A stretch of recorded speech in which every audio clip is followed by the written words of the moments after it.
한국의 지도키도 운이 없는 줄 알았는데 알고 보니 한국의 불운을 일본이 돈까지 내고 몽땅 쓸어가준 희대의 사건들이 있다고 합니다. 첫 번째, 리먼 브라더스.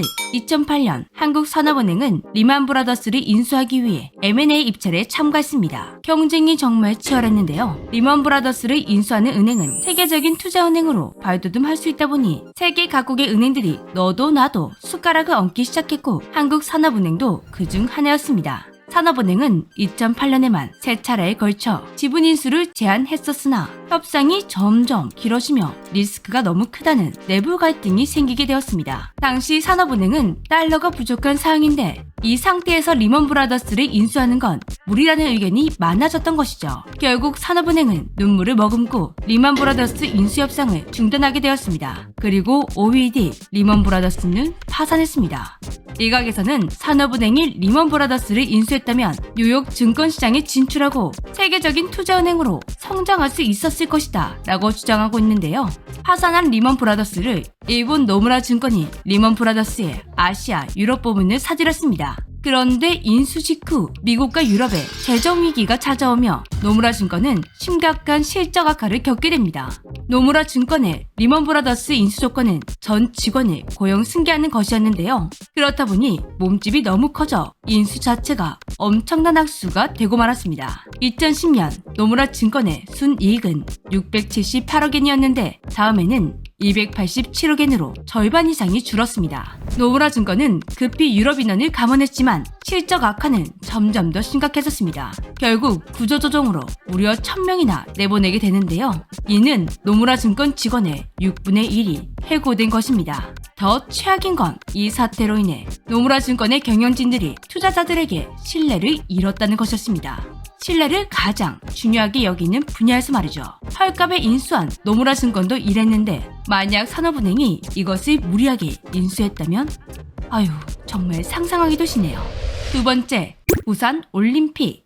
코로나 때문에 연기되고 취소 위기까지 갔었던 2020 도쿄올림픽. 보건 전문가들이 올림픽을 취소해야 한다고 우려의 목소리를 냈지만 일본 정부가 기를 쓰고 노력해 논란 속에 개최되게 되었습니다. 일본이 이렇게 올림픽 개최에 목숨을 걸게 된 이유, 이게 만약 취소가 되면 일본이 입을 손해금액은 90조 원이었기 때문입니다. 도쿄올림픽은 역대 가장 비싼 올림픽이라고 평가받을 만큼 많은 투자금이 들어갔습니다. 최대한 회수해보기 위해 개최를 하긴 했지만 불참을 선언한 나라들도 있고 무관중으로 진행되다 보니 해외 관광객들도 여행을 포기. 결국 도쿄올림픽은 역대급으로 주목받지 못한 올림픽이 되고 말았습니다. 도쿄올림픽이 끝나고 나니 일본이 얻은 경제효과는 1조 6,771억 엔으로 분석되었습니다. 그런데 손해금액이 2조 원이 넘게 발생하게 되었죠. 경제효과를 보긴 봤지만 결국 5조가 넘는 손실은 피할 수가 없었다고 합니다. 거기다가 우려했던 것처럼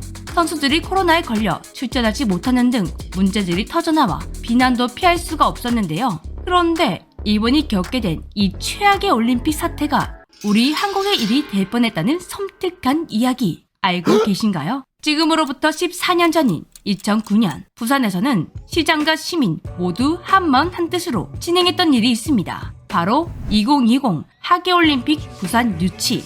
반드시 2020년의 올림픽은 부산에서 개최하고 말겠다는 목표를 가지고 절대 포기하지 않겠다고 발표했었는데요. 부산이 정말 열정적으로 유치 활동을 펼쳤지만 천만다행히도 2018년 동계올림픽은 한국 평창이 지정되었고 하계올림픽은 일본이 가져가게 되었습니다. 이렇게 결정이 된 뒤에도 부산시장님은 포기하지 않고 동계와 하계는 국익 차원에서 비교가 되지 않는다며 반드시 하계올림픽이 유치되어야 한다 강력하게 주장했었는데요. 그때 그 부산시장님의 진심이 통하지 않아 정말 다행입니다. 세 번째, 웨스팅하우스.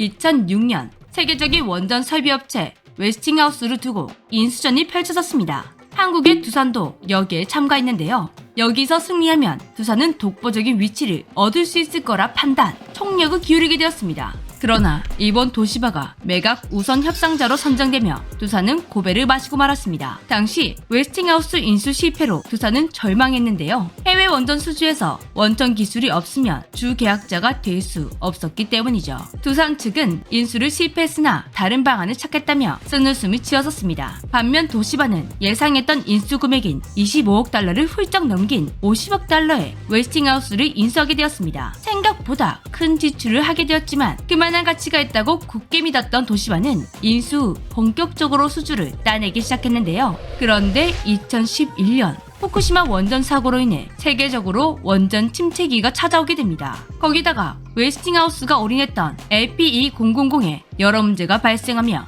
도시바의 웨스팅하우스 인수가 유례없는 자책골이 되어버렸습니다. 결국 2018년 도시바는 웨스팅하우스를 헐값에 재매각하게 되었습니다. 그때 만약 두산이 인수했었다면 지금 두산은 무사했을까요?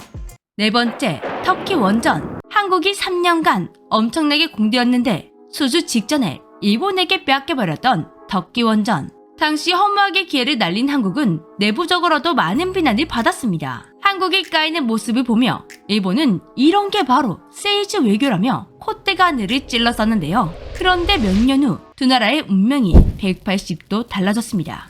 2018년 일본에서 돌연 터키 원전 사업을 중단하겠다고 충격적인 발표를 내어놓았는데요. 한국에게서 빼앗을 정도로 탐을 내던 사업을 갑자기 왜 포기한다고 말한 걸까요? 사업 시작 전 진행한 정밀조사 과정에서부터 일본은 뭔가 잘못되었다라는 걸 느끼게 되었습니다. 일본은 터키 원전 사업의 전체 비용을 2조 엔으로 예상했습니다. 그런데 막상 조사해보니 예상은 완전 빗나갔죠. 원전 2기의 비용만 1조 엔이 훌쩍 넘어갔고 총 사업 비용은 예상의 2배를 넘는 5조 엔에 육박했습니다. 왜 이렇게 비용이 급증하게 된 걸까요? 일본은 수주한 이후 조사를 통해 원전을 지어야 할 터에 활성 단층이 존재한다는 걸 알게 되었습니다. 활성 단층, 이미 지진이 있었거나 지진이 발생할 가능성이 높은 단층을 의미합니다. 안 그래도 그 전에 후쿠시마 원전 사고 이슈로 인해 이미지가 완전 망가졌던 일본은 국제적인 이미지 회복을 위해 최대한 안전한 원전을 지어야 했는데 활성 단층이라니 최악의 장소에 최고의 원전을 지으려다 보니 안전 비용이 급증하게 된 것이죠. 그래도 여기까지는 일본이 감당할 수가 있는 문제였습니다. 공사 비용이 늘어나도 원전만 지어진다면 판매를 통해 돈을 회수할 수 있기 때문인데요. 하지만 끝내 일본이 터키 원전을 포기할 수밖에 없었던 이유는 리라 화폐 가치의 폭락과 터키 정부였습니다. 원전을 건설할 땐 수조 단위의 자금이 들어갑니다. 이렇게 비용이 큰 사업은 발주를 하는 나라에서 보증을 해주는 경우가 많은데요. 하지만 터키 원전 사업은 사상 최초로 프로젝트 파이낸싱 기법으로 진행되었습니다. 이건 발주처에서 공사 비용을 지불하는 것이 아니라 수주를 받은 사업체가 전체 공사 비용을 감당하고 이후 전기를 판매, 투자금을 회수하는 것입니다. 간단하게 정리하자면 너희 돈으로 짓고 전기를 팔아서 돈을 가져가라입니다. 공사비를 한 번에 줄 수 있는 부국이 아니다 보니 터키는 이런 방식을 도입한 것인데요. 이것은 터키 원전 수주전 때 한국의 패배 요인이기도 했습니다. 한국이 자금 확보를 위해 주춤하는 사이 여유가 있던 일본은 초저금리라는 필살기를 사용했죠. 그런데 2013년부터 터키의 화폐 리라 가치가 하락하기 시작하더니 2018년에는 폭락했습니다. 전기를 팔아서 벌어들인 리라를 엔화로 환전해서 수익을 챙겨야 하는데 리라의 가치가 떨어지면서 수익성이 팍 떨어지게 된 것이죠. 사업비는 2배 이상 늘어났는데 수익성은 떨어지다니 최악의 상황에 직면하게 된 것입니다. 이때 일본은 위기를 극복할 묘안 하나를 떠올렸습니다. 터키 정부의 지원과 전기를 더 비싸게 파는 것입니다. 터키에게 위기 탈출 계획을 전달했지만 돌아온 것은 단호한 거절이었습니다. 눈덩이처럼 불어난 사업비, 터키 정부의 비협조. 결국 일본은 원전 수주를 포기하게 된 것이죠. 이 소식에 터키는 굉장히 분노했습니다. 대놓고 실망이 아주 크다라고 말할 정도였는데요. 일본과 비슷한 시기에 터키 원전 수주를 받은 러시아 기업이 이미 공사를 상당히 진행한 상태였기 때문에 터키는 일본을 더 안 좋게 보았다고 합니다. 이미지 회복을 위해 한국까지 밀어내고 얻어낸 터키 수주가 오히려 일본의 이미지를 더 망치게 되었습니다. 이렇게 한국의 불운을 일본이 돈까지 주고 간 사건들을 알아보았는데요. 여러분은 불행인 줄 알았는데 지나보니 행운으로 돌아왔던 이들이 있으신가요? 지금까지 재미쥐였습니다. 안녕.